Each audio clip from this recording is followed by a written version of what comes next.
चलिए जी बच्चों, बात करते हैं class 9th chapter number 7 exercise 7.1 और क्वेश्चन नंबर 5 पर आ गए हैं। क्वेश्चन नंबर 5 क्या कहता है?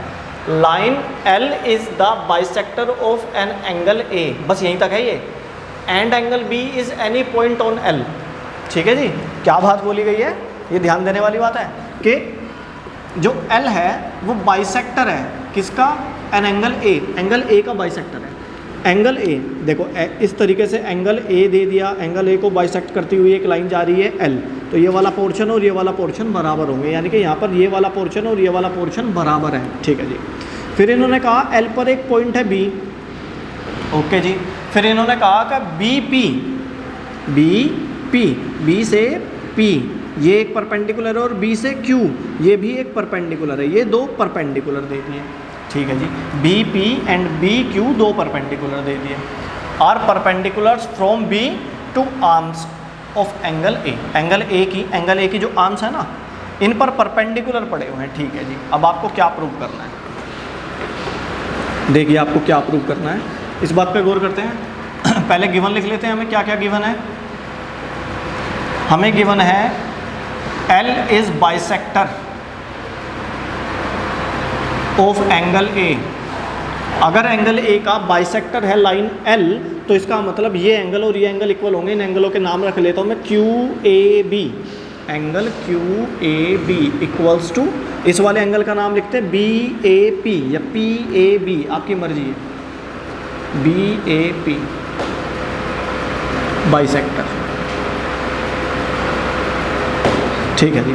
फिर इन्होंने बोला कि angle P and angle Q and angle P आपस में इक्वल है। ईच 90 परपेंडिकुलर दिए हुए हैं, ये ईच 90 है। अब इसके सॉल्यूशन में देखते हैं हमें क्या प्रूव करना है। क्या प्रूव करना है बच्चों? हमें प्रूव करना है कि triangle APB congruent triangle AQB। ठीक है जी। अब इसका सॉल्यूशन देखते हैं। इसके सॉल्यूशन में ले लिए जो हमें कॉन्ग्रुएंट करने हैं उन ट्रायंगल को ले लो। इन triangle APB and triangle AQB मुझे क्या क्या पता है? APB ट्रायंगल में मुझे क्या पता है? APB ट्रायंगल में मुझे पता है ये एंगल PAB एंगल या BAP एंगल।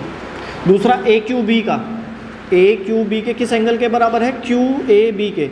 आप इन दो ट्रायंगलों को ऐसे अलग अलग करके पढ़ रहे हो, ये ट्रायंगल अलग है, ये ट्रायंगल अलग है ना? आप ऐसे पढ़ रहे हो, एक ट्रायंगल ये और एक ट्रायंगल ये पढ़ रहे हो आप।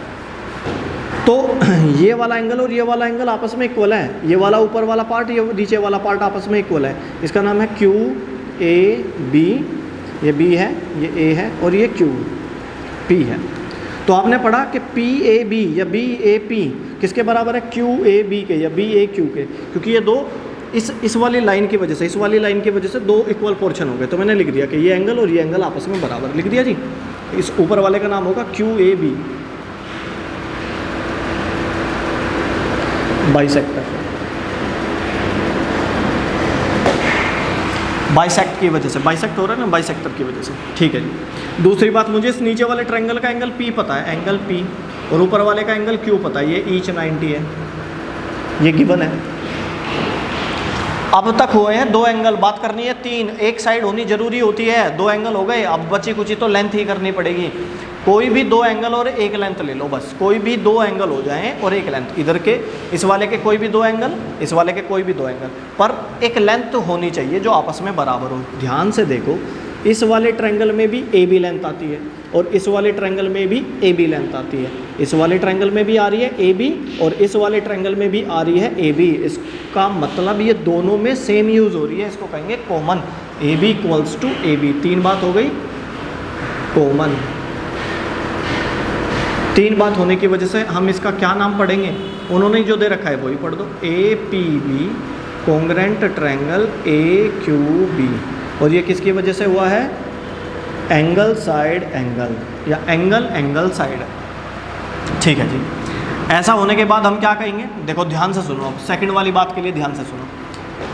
लास्ट की दो के बराबर होना चाहिए। PB इक्वल्स टू BQ होना चाहिए बाई CPCT।